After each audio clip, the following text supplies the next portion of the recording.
You are listening to the Drew and Jay podcast, brought to you by 21 Media Productions. He is Drew Lasker. I am Jay Marriott. Today is episode 7, where we sit down with basketball agent NIk Lwry, who represents a number of SLB players. Nick, welcome to the show. Thank you for having me, guys. Good to be here. It's a pleasure to have you. And for those fans that hear the name and are thinking, where have I heard that name before? You might have heard of him through the London Lions a couple of years ago. And I think it's just great to just start there. Just talk about how you got your start into basketball and then ultimately to the London Lions. Yeah, I mean, kind of basketball background. I was blessed as a young kid to play for the Brixton Top Cats, obviously very famous club. They produce a ton of talent, obviously NBA talent, European talent. Obviously, guys like Lawry come to mind, but perhaps more for the domestic audience. Back here in the UK, Matthew Bryan Manning's had a great career. Obviously, Justin Robinson, who had a tremendous career overseas before kind of almost having a second stage of his career back domestically and picking up 2 MVP titles. And the list goes on, but, very, very fortunate to play for Brixton Top Cats, obviously in terms of basketball development, but playing underneath the legendary Jimmy Rogers. A lot of the lessons that he taught on the basketball court translated to life. And I think that's something that, all of the guys and girls that come through that program will echo. So obviously play for Brixton, was pretty good, could shoot it some, pretty good decision maker, pretty good passer. But you guys have met me, right? Like, I'm sub 6 feet. I don't think, I've turned any heads in terms of my athleticism. So like the pro game didn't come calling for me.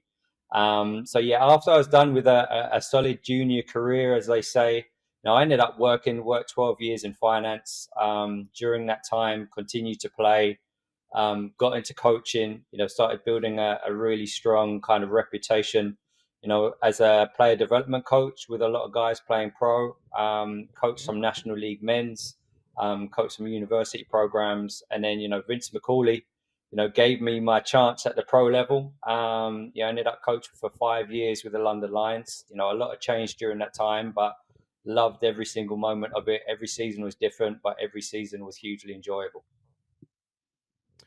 Well, give us a little bit more insight into that London season then. So obviously people may not have recognized you in the background doing all your player development. Obviously, if you're at the games, you see you warming the guys up, and then you're kind of thrust into the limelight. And I know we've caught up before and you've kind of said it was probably the least desired thing. You really enjoy being an assistant coach, the player development. How did you get the call? And then, how did you handle that? Because that was a real moment of turmoil. And I think people forget it. People forget that was the point in which they were trying to put the stability in, but it wasn't quite there yet.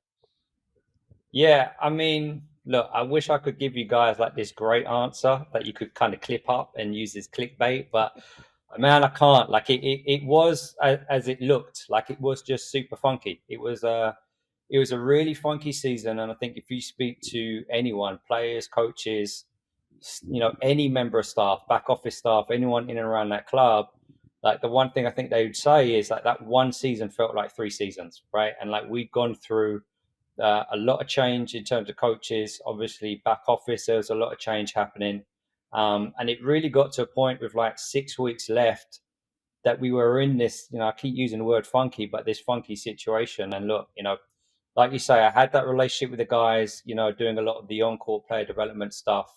Outside of that, I did every single scout for the 5 years I was there. Every single scout, in terms of opposition defense, offense, opposition player personnel, internally pre and post game, analysis, clipping up stuff for our own guys, linking in with their player development work.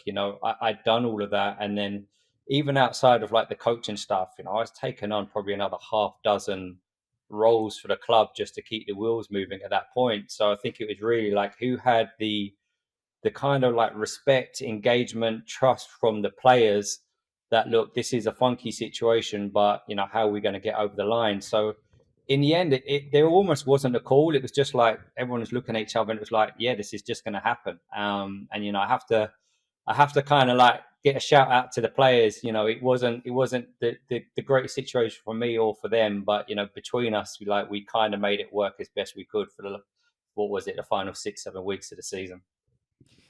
Before we fast forward and talk about the now and Vantage Basketball specifically, just finishing up with London of how that situation ended for you personally, and then you being on the outside looking in, seeing where 777 was able to take it to the Euro Cup level and to where it is now. How do you unpack that situation of how it all happened? How do you summarize it? And then now, could you give us some insight of where exactly the organization is, because you get to work with all of these clubs?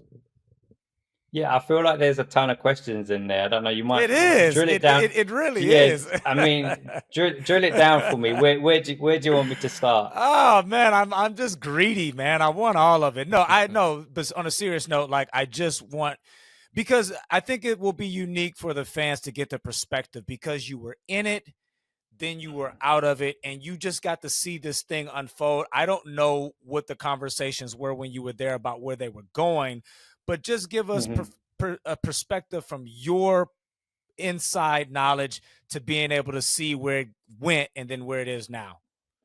Yeah, I mean, in terms of where it was going, like I already had my mind pretty much made up way before kind of how that season ended, that was going to be my last season. I mean, you know, the players and, you know, and the coaches knew, you know, that, you know, Vantage Basketball was getting some traction, you know, in the guys it was at then. You know, it's kind of transitioned a little bit since we kind of going full time with it.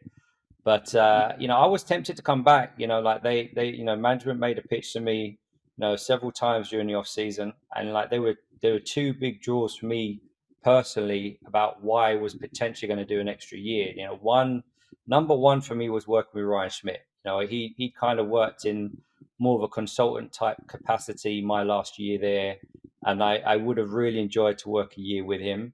And actually second to that was, you know, going into Euro Cup. So, you know, there was some temptation to come back, but, you know, ultimately for me, I was already on a different path, which I knew was going to be the path I was going to want to jump on. So like, why delay that? So that was kind of, for me, why I chose not to come back. I think, you know, which part are you asking me around the 777, the ownership? Like, you know, just the organization itself, just of how did you see that it would unfold the way it unfolded this summer? Could you see that then? Honestly, I couldn't see it then.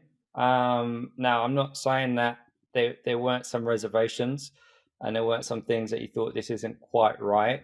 But you know, honestly, within about 2 months of me finishing with London Lions, I was in the States, and then probably over the course of the last couple of years, I've spent, you know, the majority of my time stateside, and then the rest of my time kind of split between being back in London and really traveling the world wherever my guys are playing. So I'd been a little bit removed from it. You know, I have a player under contract there, and you know that was all taken care of via Brett Berman. You know, and that was, you know, completely professional from start to finish. It really wasn't until I was back end of last season when, for me, rumors had gone from kind of like this 3 out of 10 to 10 out of 10 that there was a problem, and then it all unfolded. So I didn't have significantly more foresight than probably anybody else at that point.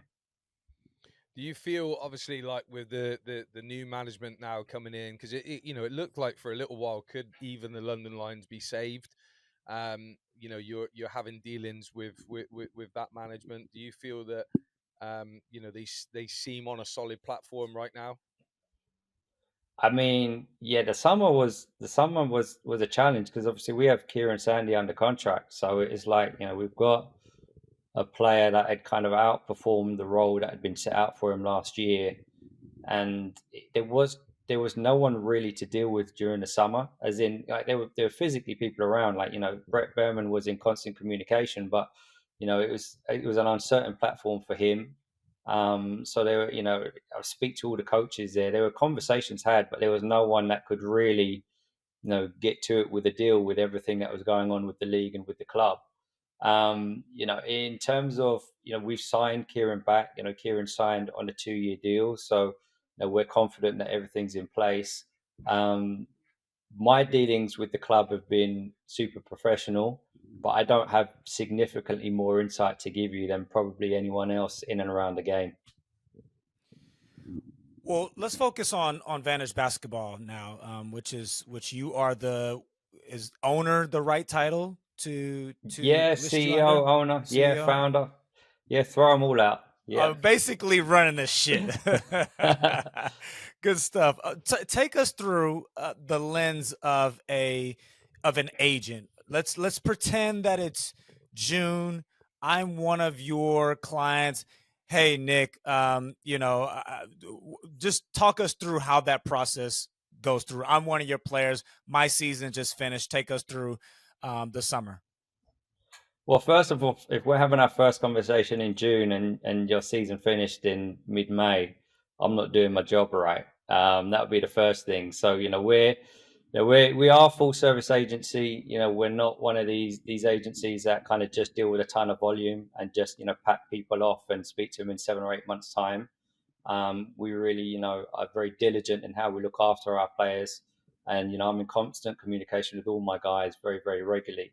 For me, that conversation around what's next, that will happen to some degree throughout the course of the season. Not to the point where we want to distract your focus from the season at hand, but let's be honest.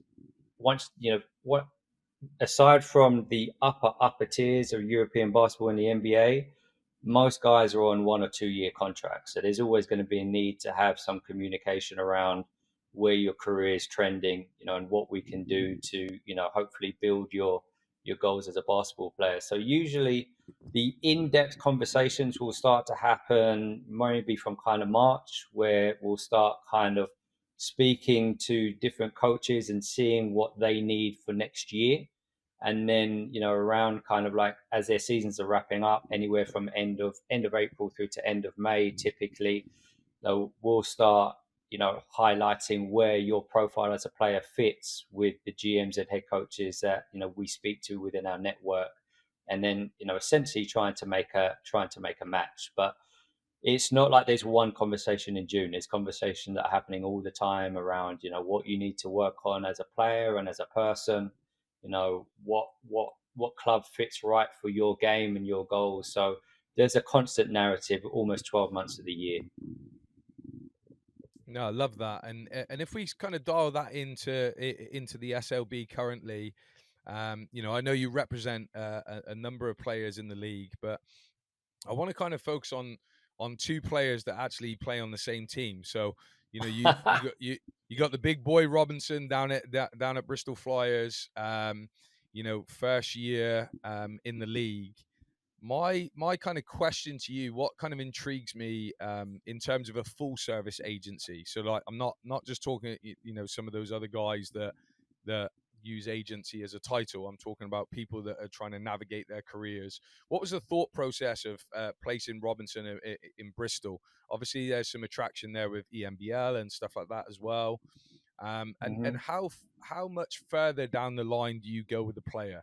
How do you start mapping out what their kind of career look like? Do you say, if you go here and you do well, this will open up these doors to these opportunities? Or is it very much kind of let's go step by step, hand in hand? Yeah, I mean, in terms of a full service agency, and maybe the conversation will get to that, but we want to look after our players on and off the floor. Really the goal for me as an agent is I want to manage their complete career. I want to be their agent for if they play 8 years, 10 years, 12 years, or man, your ex teammate Defoe is still lacing them up at 40, right? Like, Unbelievable. Man, I got to be an agent for 20 years. But yeah, I mean, in terms of going back to like Damon Robinson, I think first of all, I think Damon Robinson's like a great pickup, obviously, and I think it's really intriguing to me how basketball has developed. I think if you look at players in terms of being imports, and even with my Brits, pretty much for me, the acid test is can you be marketed as an import elsewhere? That to me is like the acid test of what level you should be at to kind of jump on board. But if you look at Damon Robinson, I kind of look at the recruitment landscape. If we go back 5 or 10 years, right, the two key areas of priority for a GM or head coach when they're putting together a squad is number one, a point guard, and probably 5-10 years ago, a 5-man, right? And then you started seeing probably about 5 years ago, this real trend of it's still number one, a point guard, and then the number 2 spot was like a stretch 4. And now what you're starting to see in the last couple of seasons of actually coaches just want a very dynamic 5-4, 4-5 that can do a little bit of everything, can play some second side action, can post when you need to post, but can stretch the floor and allow that kind of space and pace of modern basketball. And for me, when I identified Demond, that was absolutely what I was tapping into. I mean, if you look at this guy's advanced analytics, they're off the charts in terms of where he was rating as a collegiate player in post-ups, in handoffs, and he could stretch the floor, in his senior year, shooting a 3 ball at kind of mid 30%. So for me, Demond has a really, really high ceiling. When he came on board, there were the two key conversations that you have with US guys. Like, everybody wants to explore the NBA and the G League world, but they also, are smart enough to understand that there's only a limited amount of jobs there, and they're going to need to look at the overseas market as well. For Demond, we had interest everywhere. Very strategically, we chose not to go the G League route year 1, and that is something that we may look at year 2. But Demond is a very interesting case because we had over 30 teams express interest in bringing him in, and 30 teams at all different levels. So, to answer your point, when we are selecting a team for a player, first off, it has to be in line with their long-term goal. So there's no point in us just placing a player somewhere. Cool, we've got a deal done. We'll speak to you in 7 months' time, and we'll see what's next. It's, does this job help you get your next job to help you get your next job? For us, very quickly, for like a rookie like Demond, within 2-3 years, to get your career to a level that your talent deserves. And so, like, the 4 key things we'd look at for Demond was opportunity. Like, what role is he going to play? Is it a role that's going to accentuate his skill set? Because there's no point in playing with someone that's only going to use him as a stretch 5. Oppositely, there's no point in him going somewhere where he's only going to be playing in the paint and can't show his versatility. We want him to start, but we don't want him to be somewhere where he's playing 38 minutes with no challenge. So, like, again, you look at Bristol's roster, like, there's guys there that should be challenging him for a starting position. And also, as a rookie, is he going to be allowed to play through some rookie mistakes? And I think, Andreas has a great track record of developing young guys. And you look at where some of Andreas's players have gone on to play, it's hugely impressive. Other thing we'd look at is development, kind of linked a little bit to opportunity. So is he going to develop there? And then, of course, exposure. Like, he's playing in a really solid league. He's also playing in an inter-European league. So he's going to have more eyeballs on him in terms of GMs and head coaches from other leagues and other countries. And then probably the final piece, and this is where I think the SLB, has a real benefit, particularly to like the American guys, is what does off-court life look like? Making that kind of like cultural adjustment. Sometimes going from the US to like certain parts of the world, it's difficult, right? Language barriers, the food's different, life's different, cultures are different. So those would be the 4 key things that we'd look at. And ultimately, we felt that Bristol was a great fit for Demond as a rookie.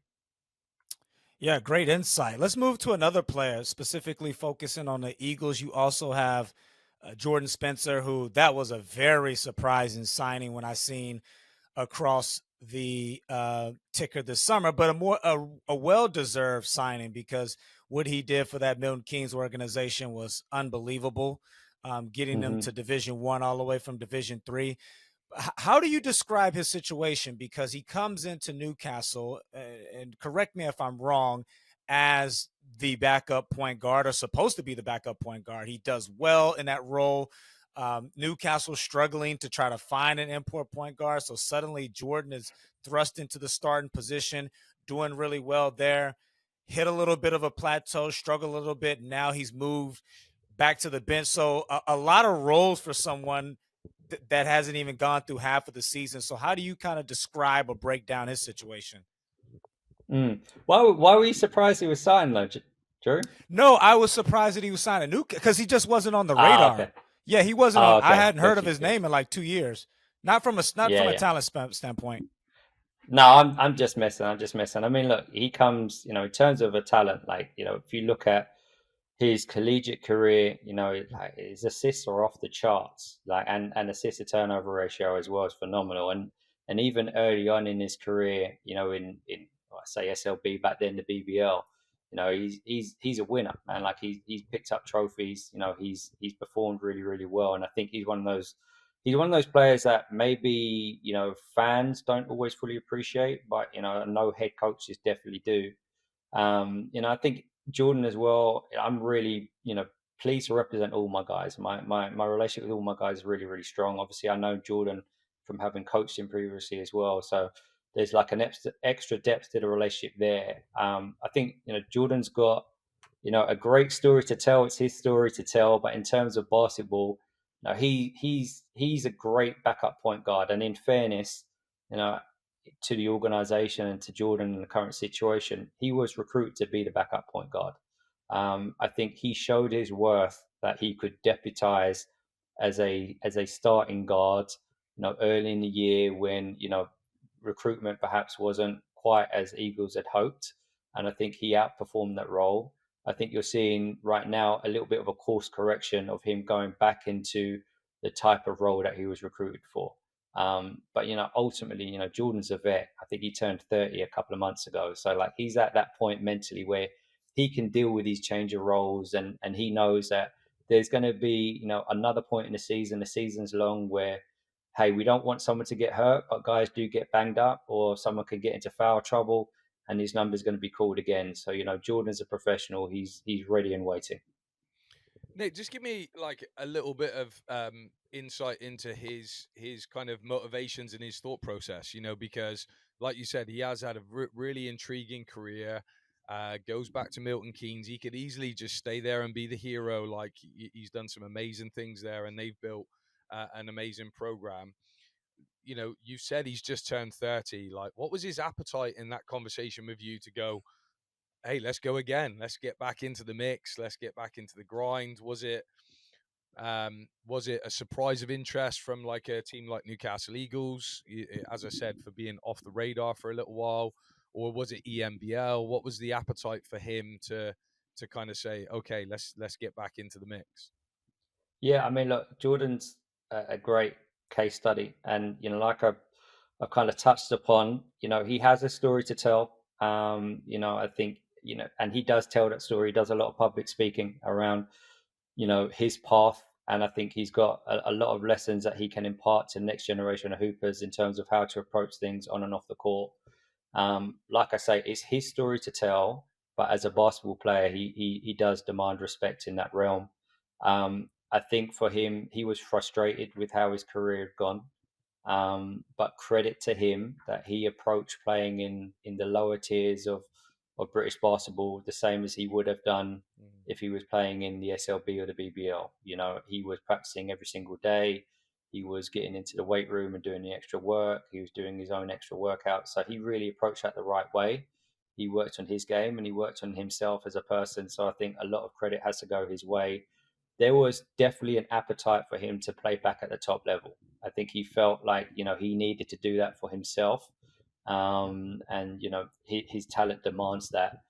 We'd had the dialogue for a couple of years around him trying to make a quote unquote comeback. First year or so, I think he felt he still had some more work to do. And then kind of leading up to last off season, we just said, yeah, we're gonna attack this. In truth, right? Credit to his talent and kind of how he's perceived by head coaches. Newcastle weren't the only team that offered him. in the SLB. So like there was a real understanding from GMs and head coaches of where he can fit into a roster. I think Eagles ends up being a really good situation for him because, yes, they're playing in EMBL. So like if we want to maximize his exposure going forwards, then of course they're playing against different countries, playing against different teams in different leagues. But I think when you look at like Eagles, when you look at Bristol, when you look at even London when they were playing in Europe and Caledonia, like they're gonna play 55 plus games, right? They need to have depth at every position, and this is why right now, to your point, Drew, like we're not panicking. Like it's a bit of a course correction. He had to play above his role and start numerous games at the start of the year. Mark Stoogle has every right as a head coach to experiment with different lineups. Right now he's playing a little bit less. It will balance itself out over 55, 60 games of a season. Yeah, and I think just to close with Jordan, to be able to go to London Lions and average double figures, and then you know make a U-turn and have to swallow your pride and go Division 3 just sums up his character, a true professional. Finally, obviously you got Kyle Carey at Manchester as well, but the last player that I want to focus on is a player that I coached the last 2 years at Northumbria University is Emmanuel Conway. A lot of our listeners have probably never heard of him, but he came a little bit on the map the last couple of weeks as he had a great game against Bristol. And I was a little bit disappointed in the way the Cup was visualized because none of those games were on the telly. And I felt like that was the main point, right? So we could see this next generation of hoopers. There's such an intrigue around the league of who can make the step up. And this was the perfect opportunity for us to see that. And we kind of got robbed of that for whatever reason. However, this is a guy that came to me 2 years ago. His first year just mentally needed a lot of growth. Didn't quite believe in himself. Really grew after that first year, but then last year took a huge step mentally and ended up getting most improved player and at the Bucks level, and scored 18 points or whatever against Bristol in the Cup competition. What do you see in his trajectory? Yes, Emmanuel Kano is an interesting one, right? Because I think one of your rival podcasts made a claim that he got signed off the back of that game, and that's definitely not how I approach signing players. For me, the consultation process before a guy goes on board ranges anywhere from like 3 to about 8 months, really. Typically, if you look at our potential 2025 rookie class, a lot of those guys we would have been speaking to since last October. So there's plenty of dialogue that goes into signing a player. With Emmanuel, we've been speaking for about 6 months, and he actually signed for about 3 or 4 weeks before that matchup with the Bristol Flyers. And again, our conversations with Emmanuel also included his family members. Anyone that's involved in his decision-making circle. So it was handled the right way, but we did announce it after the Bristol Flyers matchup, just because we didn't want to put any additional pressure on him going into that game. To your point, in terms of the format of SLB teams playing against some UK NBL1 teams, I quite liked it. I was disappointed as well that it wasn't on DAZN. It wasn't on YouTube. I'd like to see that happen next year. I think that's important for NBL1 as a whole and for the league and for the players playing in there. With Emmanuel, man, I see a ton of potential. It's interesting. We've spoken a little bit about Damon Robinson, and I think that's where if you look at a case study for Emmanuel to study, it would be Damon Robinson as well. Like Emmanuel is 6'8", 250. Like he's a beast, and he's 21 years old. And truth be told, he picked up the game late, right? So it's like the development success he had just shows that there's still plenty more in the tank for future development. But yeah, I think for Emmanuel, physical presence, can rebound the ball on both ends of the floor, has shown that he can stretch the floor some. He needs to be a little bit more consistent on his 3-point shot and on his free throws, but he has everything in terms of the modern recruitment landscape, as we talked about, that GMs and head coaches want from a front court player. Man, love that. Well, last question for me. just to focus back on Vantage Basketball a little bit. So, you've obviously got a vision for this. What does the future look like for Vantage Basketball, and how do you keep it as you grow? How do you keep it as exclusive as you've got it now?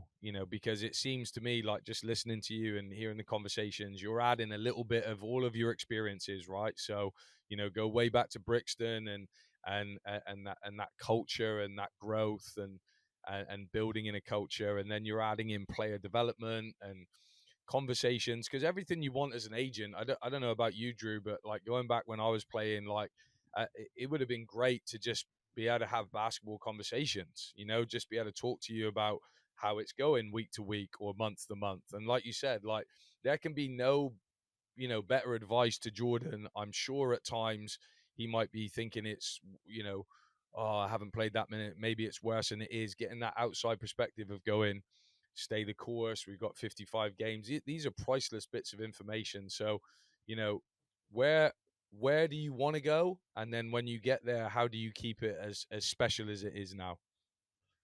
Well, I think the unique part of us as an agency is our USP is how we position our athletes to GMs and head coaches. So we use a very unique blend of, obviously, game footage is important, but we also dive into a ton of advanced analytics, and that's kind of what was kind of at the forefront of why we developed as an organization. I think if you look at, everybody knows who is projected to be the first 1, 2, 3 in the NBA draft every single year. If you go online, there's a ton of footage, there's a ton of analytical breakdowns, and that's really what Vantage Basketball do.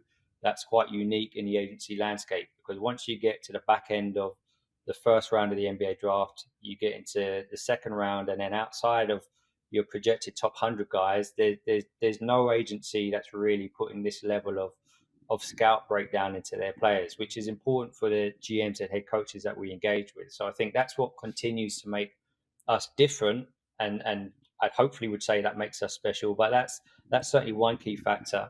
In terms of going forwards, we've just taken on a head of athlete PR and a head of brand partnerships. So we're looking to really expand what we're doing for our players, outside of just their playing contracts and outside of just basketball. Because again, as I said, my goal is to manage my athletes. Someone like Demond, who's a rookie this year, or Michael Bradley, who's playing in Germany, is I want to manage these guys for the whole 10, 12, 15 years of their career.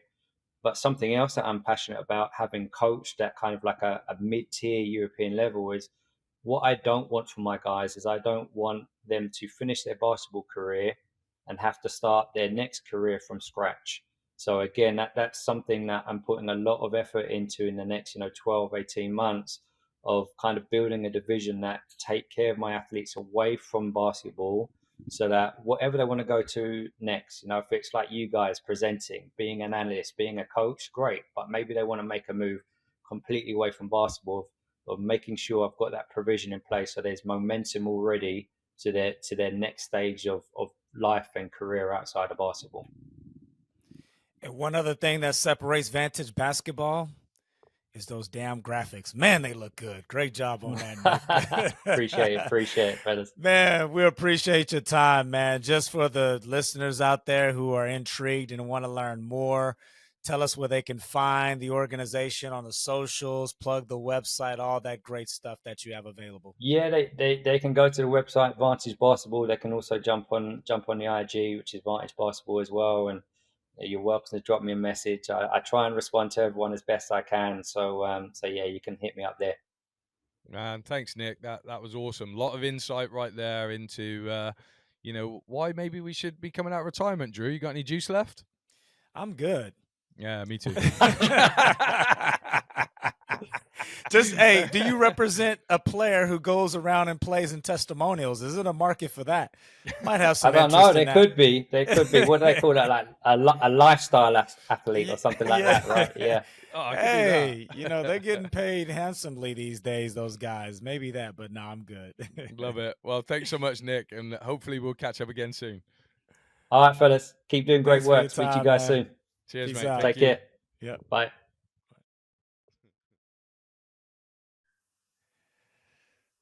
That's good. There we have it, guys. Vantage Basketball through the lens of an agent. Obviously, we featured an agent last season, but it was great to get a different perspective and get some specific players who play in the SLB. And it was just great to hear like the authenticity from Nik on his players. No biasness, just telling exactly what their current situation is. And, that's a box that is really important to tick, is just keeping it real. Love that. Yeah, for sure. And as always, we try and get every single angle of basketball that we possibly can. I thought what was really fascinating there is he's obviously taken a lot of his experiences within basketball. We're all doing the same thing, Drew, right? We're trying to give the game back a little bit, what it's given us. You've got an incredible story, in where you've come from to get to playing professional basketball and being a serial winner. Little old me from Plymouth has got the opportunity to travel around the world. So we're all just trying to do our little bit to give back to the game. I thought it's fascinating also around the analytics. He's right. Yeah. If you want to look at the top end of basketball, you can find a ton of stuff and you can really deep dive. But actually, like right across the board, it's quite hard to find that information. So if they're going to coaches and GMs and stuff like that, I know for me, if I was looking at a player and stuff like that and I described what I'm looking for and he gives me the analytics, like he said about Damon Robinson, analytics off the chart that might not necessarily show. And he's certainly doing that down in Bristol. Yeah, that takes a lot of energy and effort to do that. I mean, I can't remember my agents doing that. And I love the point that you brought up during the interview, that it would have been nice to have a chat with a guy that can, because my conversations with the agent was just like, when's the next job? That was it. There was no personal relationship. Someone to guide you through. And what's your first name again? Yeah, exactly. And how many guys you represent? So, I love the approach that Nik's taken, and to be able to bring his basketball experience from a coach, player, and then plug that into an agent. I think that's the perfect recipe for an agent. Well, we love it. 2 episodes in January, Drew. We are literally outdoing ourselves already. But hopefully, as always, we present all the different angles and we have a little bit of fun doing it. Absolutely. Thanks for tuning in, guys. We hope to see you guys down the road. But until then, keep tuning in. We'll see you guys next time. Peace out. Peace.